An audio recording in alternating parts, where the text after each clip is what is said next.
ఏవేవి మానసిక సమస్యలు? ఏ సమస్యలకి డాక్టర్ దగ్గరికి వెళ్ళాలి? అంటే డాక్టర్లంటే మానసిక డాక్టర్‌ని సైకియాట్రిస్టులు అంటారు. సైకాలజిస్టుల దగ్గరికి ఎవరు వెళ్ళాలి?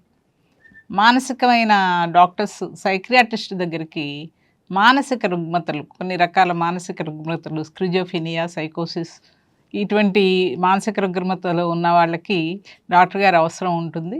అట్లాగే సైకాలజిస్టుల అవసరం ఎవరికుంటుంది? కొన్ని పరిస్థితుల్లో కౌన్సెలింగ్ మాత్రం సరిపోతుంది.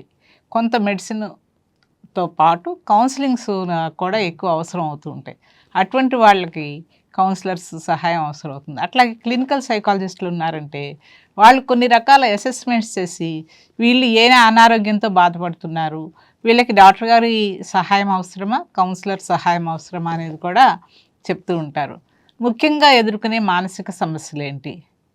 స్ట్రెస్సు, యాంగ్జైటీ, డిప్రెషను ఇటువంటి మానసిక సమస్యలని ఈ రోజుల్లో ఎక్కువ ఎదుర్కొంటూ ఉన్నారు. అసలు స్ట్రెస్ అంటే ఏంటి? మనం చేరుకునే గోల్‌కి, మనం వెళ్ళాల్సిన టైంకి చాలా దూరం ఉంది అని మన మనసు భావించినప్పుడు శారీరకంగా, మానసికంగా ఇబ్బంది పడుతూ ఉంటాం. దీన్ని స్ట్రెస్ అని అనుకోవచ్చు. ఈ రోజుల్లో స్ట్రెస్ లేని వ్యక్తులు ఎవరూ లేరు. ప్రతి వాళ్ళకి ఉద్యోగంలో స్ట్రెస్సు, ఇంట్లో స్ట్రెస్సు, ఆరోగ్యం గురించిన స్ట్రెస్సు. కాకపోతే స్ట్రెస్ మంచిదా కాదా? స్ట్రెస్‌లో కూడా 2 రకాలున్నాయి. Positive and negative. Negative stress ఏం చేస్తుందంటే డిప్రెషన్‌కి లీడ్ చేస్తుంది, యాంగ్జైటీకి లీడ్ చేస్తుంది. పాజిటివ్ స్ట్రెస్ లేకపోతే మనం ఏ వర్కు చేయం.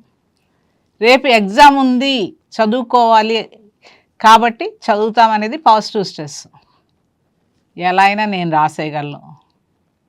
ఎప్పుడో ఎగ్జామ్‌కి ఇప్పటి నుంచే నేనెందుకు ప్రిపేర్ అవ్వటం? ఆ రోజు చూసుకుందామని అప్పటి వరకు పోస్ట్‌పోన్ చేసి, అప్పటికప్పుడు హడావుడి పడి, స్ట్రెస్ పెరిగిపోయింది నేను రాయలేదు అని అనుకుంటాం. అది నెగెటివ్ స్ట్రెస్. అలా తీసుకోవచ్చు. పాజిటివ్ అండ్ నెగెటివ్ స్ట్రెస్‌గా తీసుకోవచ్చు.